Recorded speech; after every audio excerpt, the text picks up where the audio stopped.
So the next shape is a circumscribed polygon, which they call an inscribed hexagon because it technically is. So it's a hexagon inscribed in a circle. So I'm going to do that. I want it to be 6, so I'm just going to tap, and I have my 6 sides.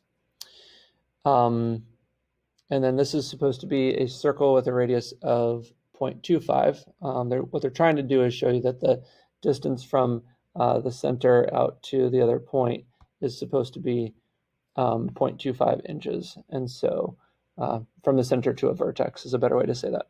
So I am going to dimension the circle, which does that for me. And again, it's the diameter of the circle, so I'm going to do 0.5 so that I get the 0.25 radius.